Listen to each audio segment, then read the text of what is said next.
Support for this episode of Judaism Unbound comes from the Oshman family JCC in Palo Alto, California, whose vision is to be the architects of the Jewish future. The Oshman family JCC empowers you to experience Jewish paths toward a life of joy, purpose, and meaning through innovative Jewish learning and wellness programs, community building, and initiatives to develop the next generation of Jewish leaders.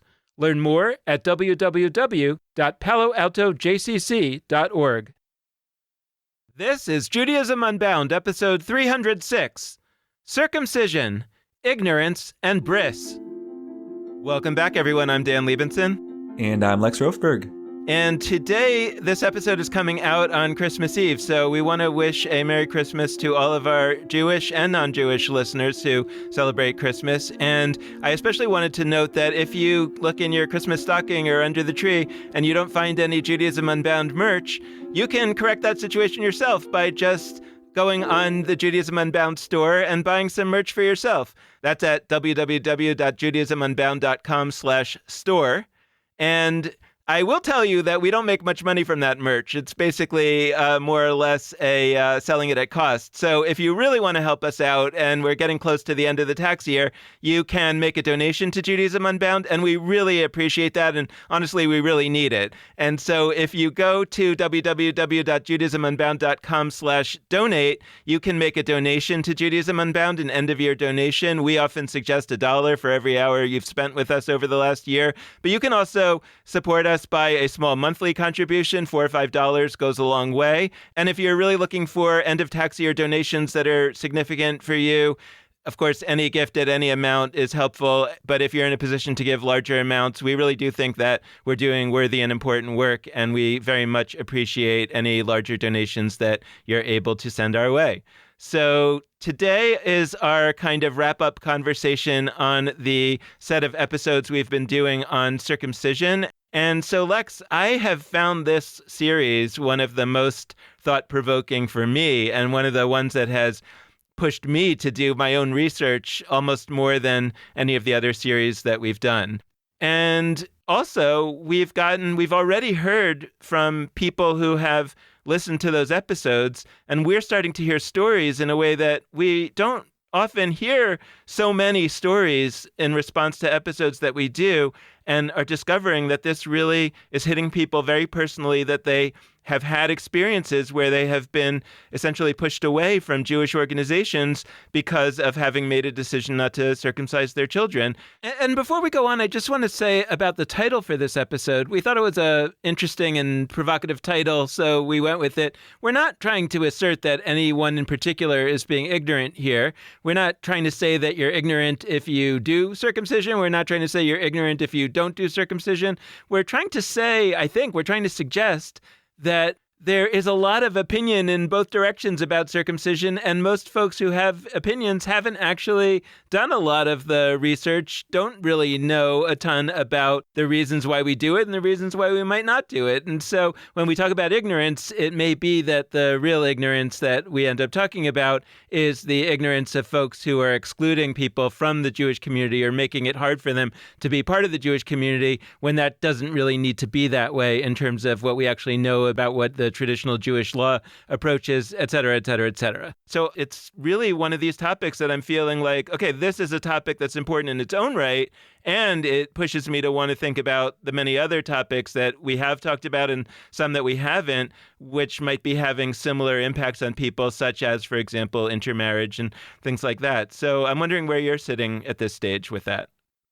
Yeah, I mean, I'm sitting similarly to you in thinking that this set of conversations was really, really among the most important we've had on the podcast. And circumcision is absolutely at or near the top of the list of complicated, hard conversations to have in Jewish life.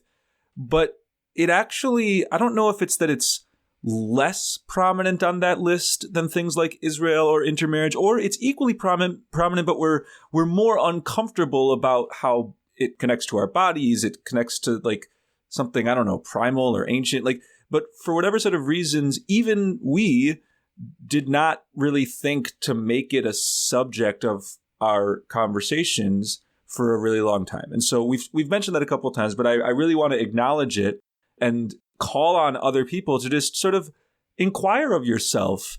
Have you spoken about this with friends of yours? That it's not that we all need to be talking about this at, the first word of the Kiddush after services and like dive into circumcision. But I do think it would be a healthier Jewish world if we were with people we trust and with people we can have deep conversations with, actually talking about circumcision.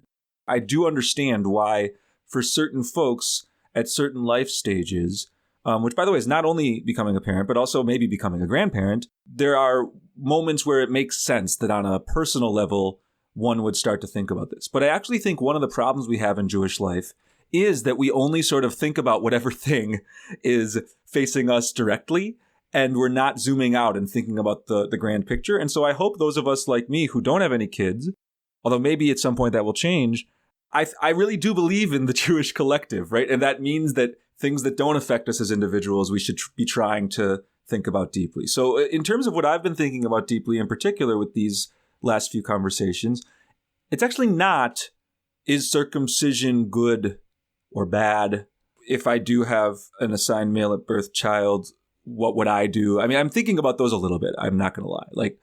But I am more thinking about sort of what we've been saying with, say, intermarriage or Israel.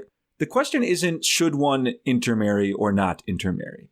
The question is, given that lots of people exist who have intermarried and they have families and they are participating in Jewish life, how do we relate to those families? I would say the same thing. And by the way, Israel, the issue is not what should people think about Israel. I mean, that is an issue, but another issue is, given that people are anti-Zionist and knocking on the doors of Jewish buildings and wanting to participate, how might one relate to them?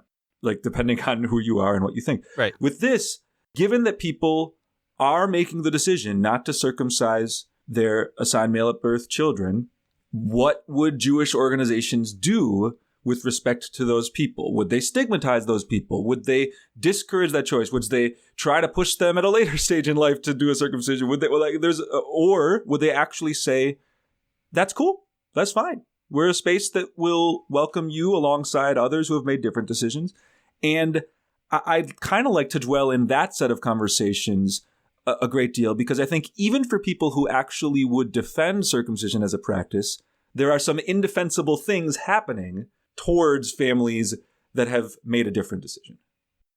So I agree. I am also thinking about the question of circumcision itself, not so much is it right or wrong, just more like that question of what would I do if I were in this position again? That is a live question for me that might be of interest to discuss. But let's assume that we're talking about what you're saying, that there are people in the Jewish community who are circumcising their children, and that's one valid choice. And there's people in the Jewish community that are not circumcising their children. What should Jewish institutions do about that? Or what should new Jewish projects do about that? How should people look at that?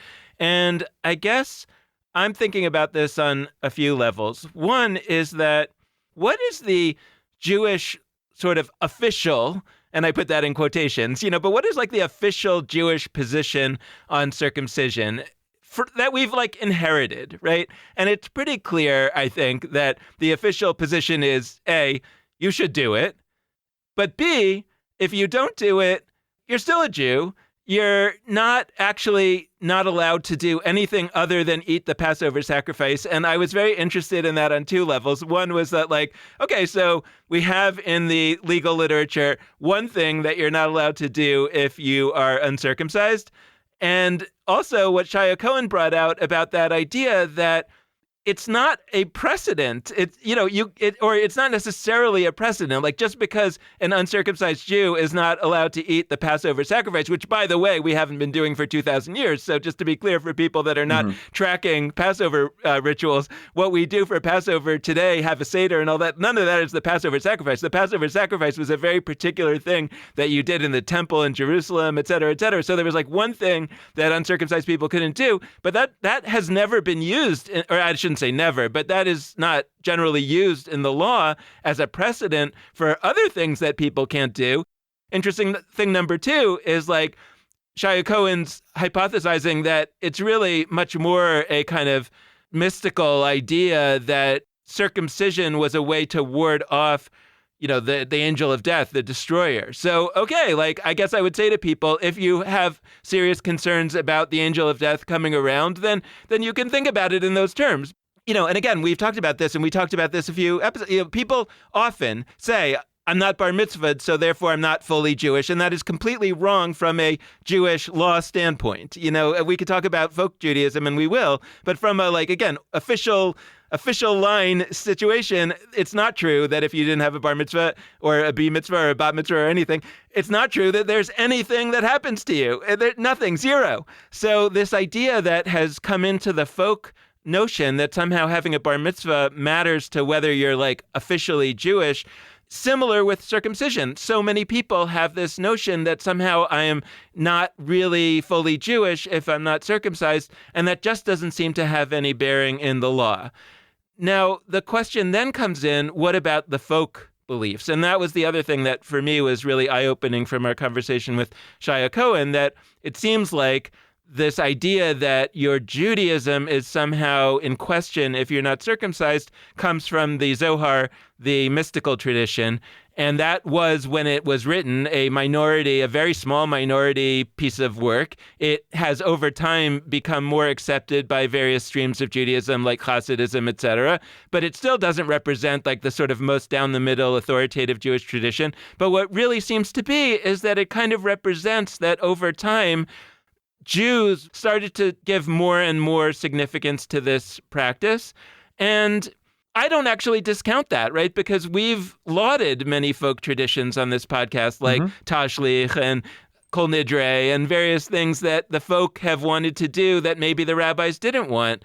But there can also be things that the folk wanted to do, like bar mitzvahs or circumcisions, or not wanted to do, but wanted to give it elevated significance, that we can look at and say, yeah, so that's okay. I mean, we could say that was okay for the time when that was happening, but that doesn't mean that it has to still be okay moving forward. And there are some people, and I think I would be one of them, that would say, if it doesn't have a strong basis in the legal tradition or a strong basis in the textual tradition, then I'm more open. I'm open to changing things that are in the legal and textual tradition, but I'm a little more open to changing it if it's just a folk tradition, right? And other people might see it completely the opposite. No, I mean, other people might see it completely the opposite, but I'm just saying that, you and I have had questions about why I'm always so interested in the Torah and whatnot. It is because I think there is a little more gravitas to older things. That does not in any way mean that I don't think we can overturn them. I think we can, but I think it might require a little more heavy lifting. So that's kind of one thing that I just want to kind of get out there. Yeah. So I'm really interested to hear you say that. I don't know if I agree that, for me, the lack of a strong legal tradition saying circumcision makes you a Jew, say. I don't know that I would say what you just said around, that sort of makes me even a little more willing to question it. For me, I think I do see, and this gets to my whole framework of I think pop culture is Torah. I think books that didn't make the Bible are Torah. I think I equalize sources that are sort of official, in quotes, and sources that are not official, which is to say folk stuff. And so I think I actually wouldn't say what you just said, but I agree or co-sign. It's like I'm a concurring Supreme Court justice in one of the opinions where I don't quite want to use the same exact argument, but I agree roughly with where you concluded there. The folk piece is really important. And I share what you said about how we can't ignore that on this show, we've actually called out many times saying, listen to what sort of the people want and not just what rabbis are deciding and writing and stuff. And by the way, I'm not as big a Kol Nidre defender, but that is an example of a melody or a prayer that has been retained in many circles because people seem to connect to it, not because rabbis do. Rabbis have actually criticized it over and over and over again. But the folk can change. Folks change. People change. And where I would really question Shia Cohen is the present tense. And by the way, I think Shia Cohen in terms of historical context, in terms of giving us like the contours of how circumcision has evolved and shifted in Jewish life, was so valuable. And what he largely points out is that like what circumcision was initially was sort of a much more moderated version, the surgical procedure, like a much more moderated version than what it would become.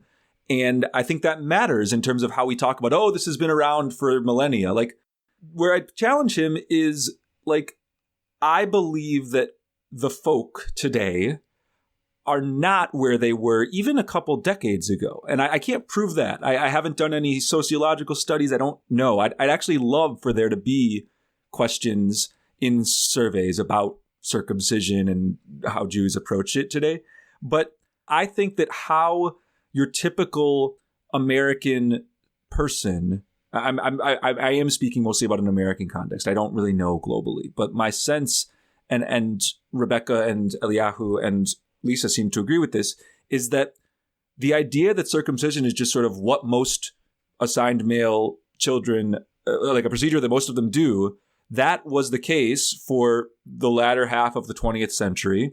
And I think it's still largely the case, but I'm not sure that it's quite as enshrined as it once was.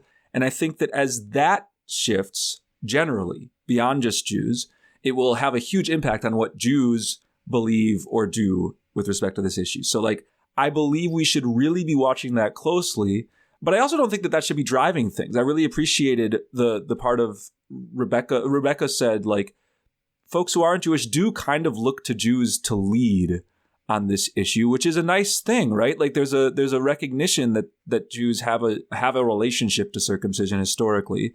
And so us really stepping back and having a bias-free conversation about like how do we think, or as bias-free as we can, conversation about it. Like, what do we think about this? That would be really useful.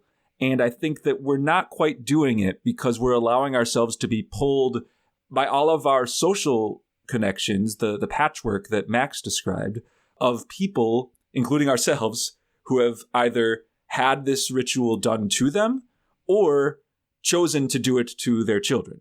And that being the primary thing that keeps a traditional thing happening is not something I'm comfortable with. If there's other arguments, great. What I'm focusing on is the question of like, why should we do this? And we talked about, that why should we? Like, let's make an argument, something that is kind of a form of surgery. Like, we don't have surgery lightly, most of us. And so a form of surgery that is just kind of a serious procedure, it feels to me like you should really make a strong argument for it, as opposed to the strong argument having to be that we stop doing it. That's kind of where I'm sitting with it. And that's where I want to kind of frame that side of it. Like, what's the argument for it? And that's why I'm so interested in the information that suggests that circumcision is not as central to Judaism as we may be taught or we might have thought. And to the extent that it is kind of central, and I'm not denying that it's important, that it's been seen as important, that for many thousands of years we have had a story of Abraham being circumcised as a sign of the covenant with God, and that we have built Judaism, at least in part, many of us, on that idea of that covenant. So I'm not suggesting that it's not kind of centrally located within Judaism. But what I am saying is that the more that I have a sense that it might have been something that Jews took seriously and did, but there are other things that Jews took seriously and did that we no longer do, like bringing sacrifices at the temple. You could say we couldn't bring sacrifices at the temple anymore because the temple was burned down, but it could have easily been that the Jews would have said, yeah, but we can't give up the sacrifices. That's the central thing in Judaism. So we can't do it at the temple anymore, but now we can bring sacrifices elsewhere. But they didn't make that decision. When circumstances changed, they said this thing that was central doesn't have to be something that we continue to do because something changed that makes us question that. So my submission here is that something may have changed or may change in the future that says, you know what, we don't feel great about this circumcision anymore. And by the way, that something might be actually something that we didn't really discuss in great depth in this series, but I would really like to think about this in relation to the changes that we are thinking about in terms of gender in our society today, because that is at a relatively early point, and my sense is it's going to change everything. My sense is in 50 years from now, we're going to think of gender in profoundly different ways than most of us are thinking about it today. And what we're seeing right now is just the leading edge of that. And in that world, you know, what sense does it make to continue to do a tradition that is based on gender from the way they saw it 2,000, 3,000 years ago? So I think so much is going to change that maybe for those who are saying, hey, it hasn't changed yet in that way, first of all, I'd say it has, but for those who are out there saying, like, for me, it hasn't changed yet, I might say, okay, but like, let's at least have this interesting thought experiment for something that's likely to change a lot within our lifetime or soon thereafter, and frame that. So the last thing that I kind of just want to note is just this idea that to the extent that you think that circumcision is something very central to Judaism, a lot of people will peg that to the Abraham story and the covenant with God. And right now, I'm talking to the people who are our listeners who don't really believe that that actually happened. Some of our listeners do believe that that actually happened, and I respect them very much.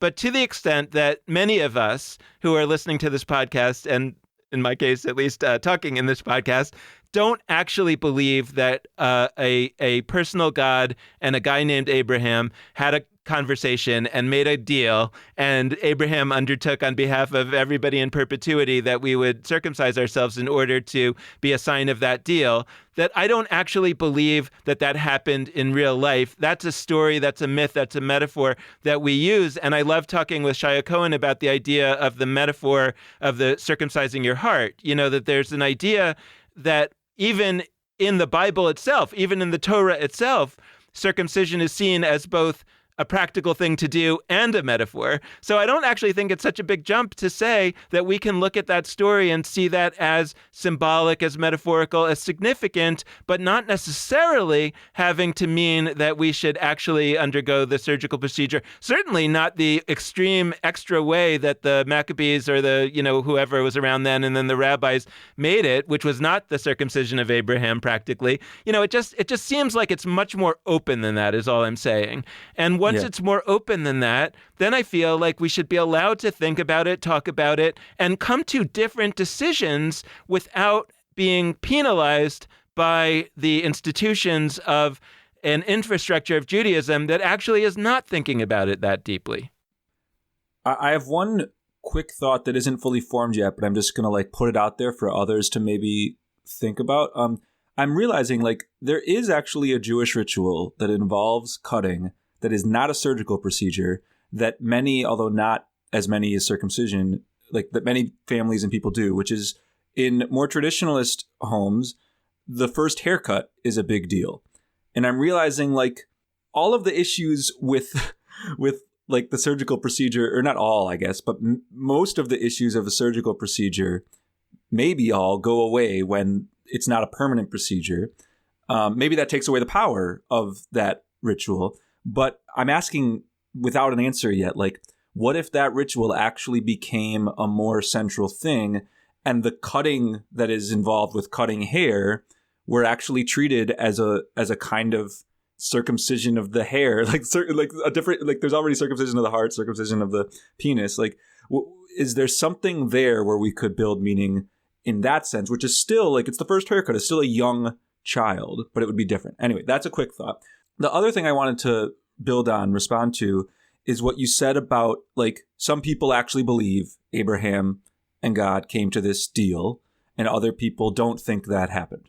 And I really think there's something important to say there, which is, for so many of us that don't believe that happened, I think we believe, or we are made to feel, that in Jewish spaces we sort of should play a game of make-believe that we do think they happened, in order to come to certain kinds of meaning making. I fully disagree with that.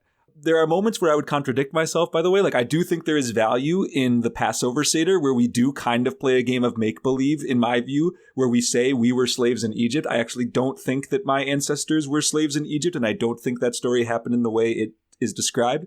But I do think there is value in doing that reenactment. This one, I'm less sure about.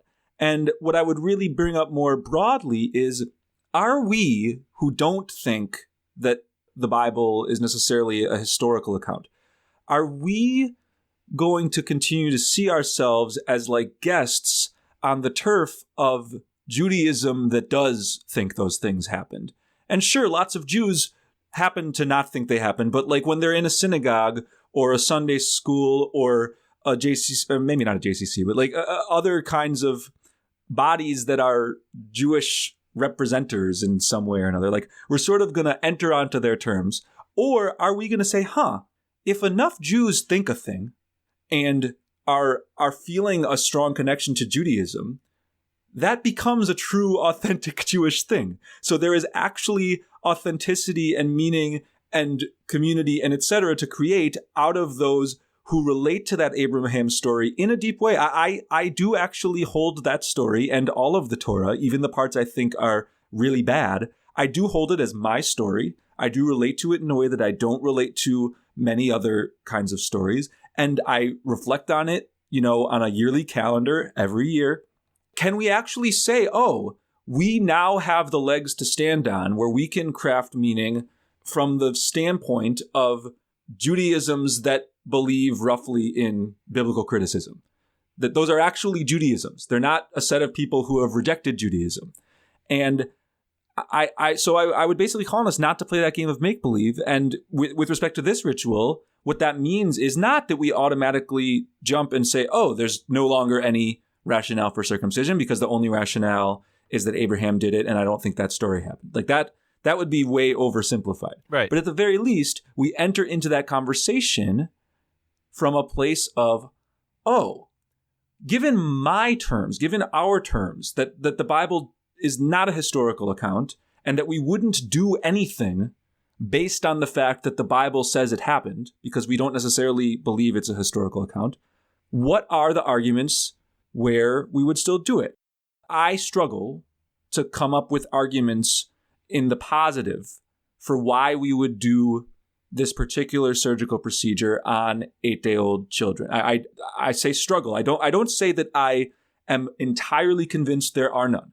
And that points to me to a real need to actually enter into this conversation and to do so with the confidence that we don't have to use the terms that other people have, which is to say that Genesis is either historical, or if it's not historical, like we have to sort of treat it as if it were historical in order to be part of this Jewish context. Like, I don't accept that. And I think that those of us who are, unbound Jews, we have to, some of this is on us. Like, we actually have to step up and say, we're actually in this conversation.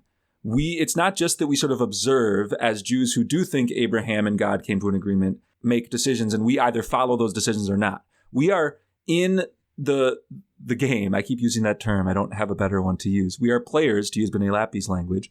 And that means there's a responsibility on us to operate by our rules, not by other people's. So you mentioned B'nai Lappi. I was thinking as you were talking about B'nai's story of being in the closet so that she could go to rabbinical school at the Jewish Theological Seminary at a time when they didn't accept LGBTQ rabbinical students. And she talks about it in a way that I find very, very moving. Other people might find it transgressive, and maybe both. But I find it very moving that she says, I had to do that in order to get the Torah, because she hadn't been given the Torah. She hadn't been given education in Talmud, and there was nowhere else to get it. She said, I had to do that. I had to go into the closet to bring the Torah to my people, what she means is the LGBTQ community. And I think of that story, first of all, I find it just incredibly moving. I find it incredibly tragic. But when I hear that story from B'nai, I often think of the story in Greek literature of Prometheus stealing fire from the gods. And that's a story that I don't believe that there was actually a guy named Prometheus. I don't believe that the gods exist. I don't believe that they had fire and were withholding it for humans. I don't believe that any of that literally happened. And at the same time, when I hear Binet tell that story, I often immediately think of Prometheus, and it makes it more powerful for me because I have this myth that means a lot to me as a story, as something that talks about how those in charge can withhold from people what they need, and that people have the right to go in and take that if that's the only way, right, et cetera, et cetera. People can make other meanings on that story or on the Abraham story, but my point is just saying, just because I don't believe that story is literally true doesn't mean I don't believe it's enormously significant, and doesn't mean that even the thing that I'm questioning here, circumcision, is something that I can't find a new way to make meaning out of, and we're invited to do all of those things. I do want to say one thing to our listeners that comes out of what you were saying. Many of the rabbis of these synagogues don't believe that the actual covenant literally happened either, that a guy named Abraham talked to a personal God. They don't believe that. And so some of them really do. And again, I respect them. But I think it's important, like, what if it turns out that the vast majority of congregants who think about it one way or the other don't think that? Then we're all playing this game of make-believe, and it's hurting people. And that's where I want to kind of shift the conversation at this stage to what Bruchim is really all about. And to say, sometimes things happen in the world and there's collateral damage. And you say, well, look, the thing that we're trying to do is important enough that I should acknowledge that it's hurting people, and I should feel really bad about that.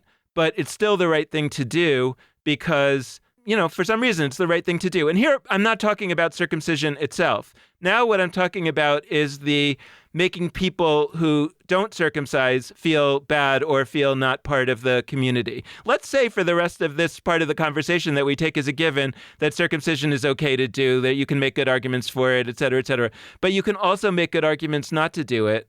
If we then have a world in which most of the rabbis and most of the congregants don't really believe the sort of claims of Jewish literature as to why we do this, but they might have other reasons for thinking it's good. It's good to carry on a tradition for thousands of years. It's good to, have this reminder on our body. There could be all kinds of arguments that you can make that it's good. Fine.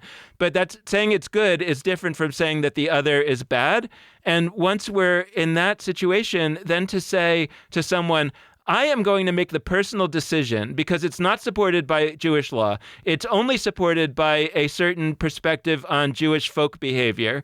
And I am going to use that to hurt people and to drive people away from Jewish involvement. I'm going to say to people, and we're hearing these stories from the last few episodes, that there are rabbis who have said to kids, have said to parents, your kid cannot enroll in the Hebrew school in my synagogue. Your kid is not eligible to have, and what's the language exactly, to have the privilege of a bar mitzvah because they are uncircumcised. And sometimes they're siblings too, like siblings who aren't even assigned male. Like that's what I'm getting at. Yeah, and I want to say that should be understood to be a personal decision that these rabbis or these institutions are making, and they should take responsibility for making that decision, number one. And the question is do you want to take responsibility for making that decision once you acknowledge that there's actually no support for doing that decision? In other words, what I'm saying, driving people away. Number two, do the members of that institution want to continue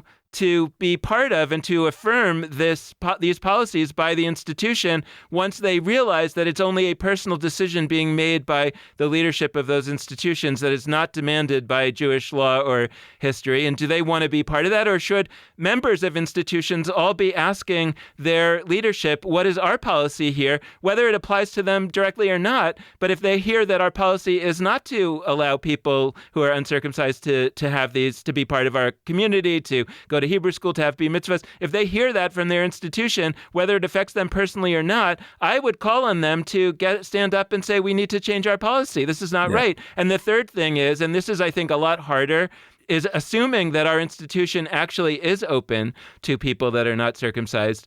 Do we want to demand that all of those institutions make that absolutely public And I certainly would say yes, but I think that that's a major question. And that's going to be hard for example, I want to tell you, that's going to be hard for example, conservative rabbis who may have all kinds of things going on in there that are maybe not laws per se, but that are like norms in their institutions where they would get in trouble or they would get kind of called on the carpet if they were to put on their website that they welcome uncircumcised people.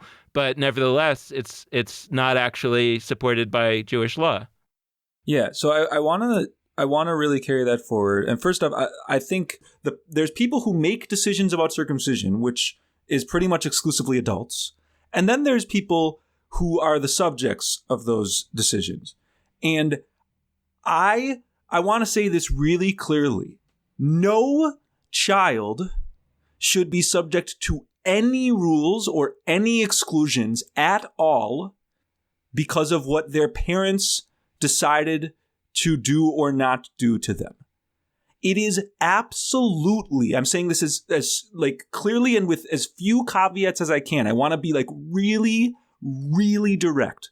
A child who did not make a choice whatsoever about their body, who is 3 years old or 6 years old or 13 years old, and either they want to be a part of Jewish life or their family would like them to be a part of Jewish life. The idea that they would be penalized, that they would be treated differently because of something they didn't control whatsoever, and that a kind of temporary or permanent stigma would be on them because of something entirely independent of their own choices is repulsive to me. And the idea that we wouldn't shout to the rooftops, children who are 5 years old will not be barred from our school based on any decisions that their family made, is terrible. If you want to say our organization is going to relate to people who have chosen, to the parents or to others who have chosen not to circumcise in a certain set of ways because we're an organization that stands for circumcision, like that's one thing. I don't like that either, but like that is not something I would go on this kind of caveat-free rant about. Mm-hmm. Like that is complicated. And I do think that as much as I'm not somebody who would do that, an organization saying, if you decide not to circumcise, there's a set of things that you're not going to be permitted to do in our space. Like I could see that happening. But I'm like, I can't watch and see these stories about how a 5-year-old isn't allowed to enroll in a Sunday school and their sibling who's 2, I'm making up, this isn't anybody's specific story, but it's a sort of taken from a few stories and that are real. And their sibling, as a penalty to the family for making this decision, will also not be allowed to enroll, independent of the fact that that sibling doesn't have a penis and the circumcision issue wasn't even an issue at all. There's not enough words in me to say how upset that makes me. And so, by the way, you could throw camps into this, throw every organization that serves young children. I would really like our listeners who are adjacent to or members of organizations that serve young children to go and ask what the policies are, whether they're written policies or, as is maybe just as often, not written, but sort of implied, where there's nothing on the books, but when a student wants to enroll, the rabbi says they can't. Look, do I think that it's the predominant majority that are turning away young children? No, I don't think that. But I think it's common enough, and people are sort of sliding by and doing this, and also pretending it's got precedent in Jewish law, which, like Shia Cohen said, it doesn't. Sure, Jewish law likes circumcision and wants and thinks it's really great, but it doesn't say if you don't have it, you can't be part of a Jewish community. Like, young children are being turned away from Jewish life, and the reason for it is something that was entirely out of their control. I mean, 100% endorse what you said. I think there are 2 questions that folks should be asking their institutional leaders. Number one, what is the policy of this institution? And like you said, I think often you'll probably hear, we actually don't ask, or we would be fine with it, or it's really not an issue. But some of the times you're going to hear things that say, no, we wouldn't accept them. So that's a good question to ask. And the second question, on the assumption that our policy is that we would accept such folks, that are we saying that publicly? because the issue is that a lot of people, and I know this from personal experience of folks that I know, that people out there believe very strongly that Jewish institutions don't accept people who are uncircumcised. And so they assume that if your institution doesn't say that we do accept such folks, they assume that you don't. And so it's not so simple as like, don't ask, don't tell, or that we just don't put the information out there and we'll deal with people that come forward. Most people assume that your policy is that you don't accept people that are uncircumcised. So those simple inquiries and suggestions that you should, suggest to people that you should put it on the website or whatever, those are pretty simple and I think would make a huge difference in the world. I mean, they would actually help people that are being hurt by the Jewish community. I mean, that's the core piece, like ethically, that I want to say. Like, if the Jewish community is hurting people, then we're all complicit in that unless we act affirmatively to stop that hurt from happening. So I take this very seriously. I also want to note that a lot of times on this show, we're often saying, like, this show isn't really so much about the existing infrastructure of Jewish institutions. Like, It's just not really our core interest. We're always really interested in the more marginal, out of the mainstream kind of institutions and startups. I think these are good questions to ask of all startups, of all new organizations. And I also think that, it may be, like, it'll be an interesting experiment to see what happens over the next few months if our listeners really act. If it turns out that there's too much resistance in the Jewish institutions to really being open about this for whatever set of reasons, maybe that itself becomes an additional reason why it's so important to cultivate this new landscape of new Jewish organizations, most of which I think don't really care about that.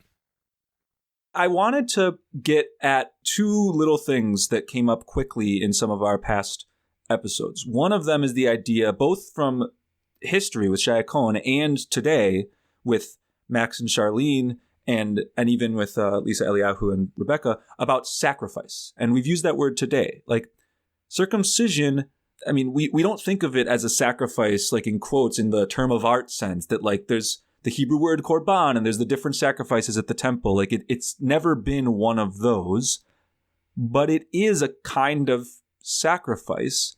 And today there's this sense that, like, you're giving up something of yourself for the sake of either the Jewish collective or God. It might depend a little on which kind of Jewish orientation you're inhabiting. I'm not here to say anything being a quote unquote sacrifice is bad. That's actually not what I think. I think there are many we had Ruby Namdar on the show, and he gave beautiful wisdom, I would even call it Torah, about how there's lots to learn from what was happening with the ancient sacrifices. And there's actually something we lack as Jews because we don't have this sensory, big, large gathering, kind of culture that was associated with the sacrifices. Now, that's not what that's not the kind of sacrifice that a circumcision has been. But I do think there's a reason why different kinds of religious groups have the general idea that you give up something of yourself to grow, whether it's closer to God or to grow closer to your community. That's not inherently a terrible idea. I do think that how we go about those sacrifices is important. Killing animals for the sake of growing closer to God is not something I love or like. Giving a grain offering, which was also done in the ancient sacrifices, I have a lot less of a problem with. You're not ending the life of any living creature in order to do that. You are giving up something of yourself. Cool. There's even some sacrifices that are kind of monetary in ancient texts and today. Like there's, paying your dues in the literal sense, paying dues. That is a certain kind of sacrifice. That's number one. I just wanted to say, like, I don't think calling circumcision a sacrifice is the same thing as calling it bad. I do think when something is a sacrifice and when it's serving that purpose, we need to be mindful of how we're going about it. Because, by the way, they brought up hazing, right? Like, hazing rituals can be sacrifices too. There can be like blood rituals, or there can be something where you give up of yourself in a serious way. And there's many problems with that, especially if it's not consensual. The other little thing that Charlene said in her episode with us is she brought up how for her and for Max, they both have two Jewish parents. They are in a Jewish relationship, And so their child, even if they have a child who is assigned male and who is not circumcised, will have many fewer questions around, like, are they really Jewish or not? And I think that's actually a really important thing to name, because part of what circumcision is doing for people who are marginalized in other ways, whose Jewishness is questioned, is they can say, well, look, I had a Brit Milah. Like, I was circumcised. Because there still is this conception out there, even though it's wrong, that circumcision, like, makes you a Jew. If you have a Jewish father but not a Jewish mother, and you had a Brit Milah, all of a sudden that's like a card in your hand that you can play when people question your Jewish identity. And that I don't want to dismiss. Like, I recognize that there are terrible ways that people are marginalized. And so this is a way that people can bring up the fact that, no, I really am Jewish. And by the way, I think about this about my own potential children. Like, they will have a Jewish father and not a Jewish mother. And I am aware every day that should they exist one day, they will run into people that tell them they're not Jewish. And if they could say, like, I was circumcised, that would serve them, right? That's not dictating, at least I hope, that's not dictating my decision-making process that I would make about those people, because I don't think that's how we should be making those decisions. I think we should really be trying to act defensively as little as possible. Oh, other people will think X, Y, or Z. But I want to recognize that that's coming from a place of my own privilege as somebody who hasn't had my Jewishness questioned. I'm Ashkenazi, I'm white, I have 2 Jewish parents. I, like, pretty much every box, I am in the privileged side of the equation within Jewish life. And so I want to say to people who are listening, who are like, well, come on, guys. I've had to deal with all this crap, and you're saying that we should take out, that this one ritual that allows me to sort of prove myself to people is gone. I want to recognize that that's a layered and really challenging thing to say. So I just wanted to bring up that sacrifice piece and this other one about, like, identity and proving oneself. And I would just, like, wanted to note as a, sort of a thing to think about in this episode for me is just, like, this question of paternalism. And I see it happening in 2 ways. One is, look, first of all, anything you do as a parent, first of all, it's inevitably paternalistic by definition, right? Like, or maternalistic, of course, or other istics. Yeah, I don't know. Non-binary, eternalistic. Right. And I think about that a lot as a parent. I've thought about that a lot as a parent. It's like, I just think about how, I just remember the moment when my first child was very young and had, like, copied something that I did. And I was like, oh my God, he's watching me all the time. And I'm responsible. And everything that I do is affecting this person in a way that in certain ways probably can't be undone. And in other ways would require, a lot of therapy and whatever. But nevertheless, I do feel like there's something to be said about, to the extent that there are things that you can not do upon your children that are permanent, I kind of feel like you should err on the side of, not being, quote, paternalistic when you can avoid that. And the other paternalism that I think is really a problem, I mean, really, really, I mean, like I guess they're both a problem, but is the paternalism of Jewish institutional leadership. And here, I mean, mostly rabbis, but it's not only rabbis necessarily. But this idea that I am going to deny a child a Hebrew school education or a bar mitzvah basically as a way to deter parents from making that decision that I disagree with, right? Because of course you're not doing anything other than damage to the child. The child doesn't know, didn't make the choice, didn't do anything. Why should the child suffer? I mean, 100% I agree with you. Of course that should never be done. And it's just mind-boggling to me that people have made that decision over the years and continue to. But I can imagine that somebody says, I'm doing this having nothing to do with the child. I'm doing this to disincentivize the family, or I'm doing this to incentivize the family for circumcising their other children because this is so important, or I want this to be an example for other families so that people don't think you can just stop circumcising. And, in the way that you said in like these no uncertain terms, you should never. I'm like, stop having these attempts to force people into a decision. I mean, I have 2 objections. Number one, people should not be forced or pressured into making Jewish life decisions. people should make Jewish decisions because it calls to them, because it has a gravitational attraction. So if you have members in your community that are not making decisions that you think as a Jewish communal leader or thinker or professional or whatever you think they should be making, your job is to make it compelling in an attractive way for them to make that decision, not to put obstacles in the way that force them to make that decision. Because what kind of Judaism is that? That is a Judaism that I am so uninterested in. And if we can start to see it and frame things in those terms and to say, this isn't like a difference of opinion. This isn't like a interesting political dynamic. This is a situation where somehow we have gotten into a mindset that is okay to harm children. Producer's note, harm children, not in the sense of the circumcision itself here. We're talking still about harming them through depriving them the ability to have a place in Sunday school or at summer camp or to have various kinds of ritual participation opportunities.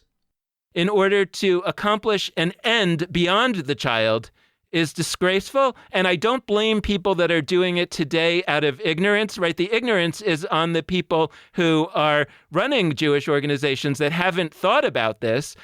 I don't blame them because they haven't been invited to think about it. But I think we are inviting them now. And I want to put it in those terms because I think that the ignorance, which is often attributed to the members of Jewish communities, is actually often more held by and more significantly held by those who purport to be leading them. What I wanted to close out with is sort of the opt-in, opt-out distinction that we spoke about with Max and Charlene. I have a theory about how we approach Jewish rituals, and I haven't totally fleshed it out yet. And Dan, you're a law professor formerly, so you'll be able to help me if I'm totally off base. I believe that we relate to rituals that have disappeared from Judaism in a certain set of ways, and we relate to rituals that are still around that we see as like an unbroken chain in another set of ways. And the analogy I would bring is the Supreme Court or the justice distinction between strict scrutiny and rational basis. With certain laws that are passed, it's incumbent on the government to prove a set of things, this is strict scrutiny. So it's incumbent upon the government to prove that a particular law is basically the only way to get at a specific end goal and that it's narrowly tailored to that end goal. Yeah, and that end goal is so important that it must be achieved. Right. And I believe we relate to Jewish rituals that either don't exist yet or have disappeared in the past through strict scrutiny. We say you can only make a new ritual up, you can only create something new, or you can only revive something from the past, like animal sacrifice or some other kind of sacrifice, if it's like the only way that you can achieve a specific goal and that it really does achieve that certain goal. But then we relate to Jewish rituals that have existed for a long time, like circumcision, through the vantage point of rational basis. It's actually not incumbent. So rational basis, it's not incumbent on the government to prove anything. It's incumbent on the person challenging a law to prove that there is like no reason at all that this law should exist. The government only has to have a rational basis, which is not to say it's the only form of achieving a certain goal. But then like people outside of the government have to show that it's really not permissible in any respect. That's sort of how I think Max was relating to circumcision. He was saying like, we should, with Jewish ritual, if we inherit it, we need to find a set of reasons that it's really not morally permissible. And I would push us on both sides of that equation. I would say, what if we actually equalized this and said, stuff that's disappeared from Jewish life. I was just reading an article about Yom Nicanor, a holiday that disappeared. I think if somebody were to argue tomorrow, we should have this holiday, Yom Nicanor, I think they'd have to prove all sorts of things to get a synagogue to actually do that. They'd have to prove that it has its special, unique purpose and that it's really important. And then maybe they'd do it. What if we said, oh, we're actually going to lighten the load for proving that disappeared rituals actually have a purpose or that new rituals have a purpose? And at the same time, we would say, things like circumcision or rituals that we've inherited for a long time, we're actually not just going to assume that they are the best way to get at a particular end goal. We're going to say, let's back out and actually ask a little more challenging set of questions about, is this the way we want to achieve a specific end goal? Circumcision, by the way, like, I think the end goal of creating rituals that like mark entry into the world and mark entry into the Jewish community, even at 8 days old or at super young, like, I like that idea.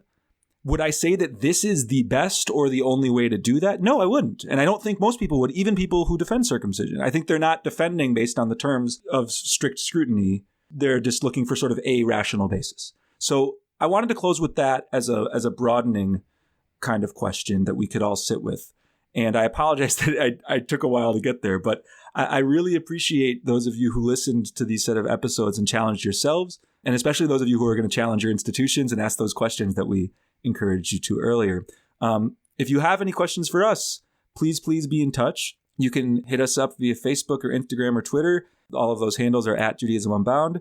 You can head to our website, JudaismUnbound.com, or you can email us at dan@JudaismUnbound.com or lex@JudaismUnbound.com. One last mention that if you are looking with your family to sort of confront any challenging issues related to circumcision or your family's choice not to circumcise, you can head to Bruchim, BRUCHIM.online, and they have a concierge service that can help you. But thank you so much for listening. And with that, this has been Judaism Unbound. 275 more days of Shemitah.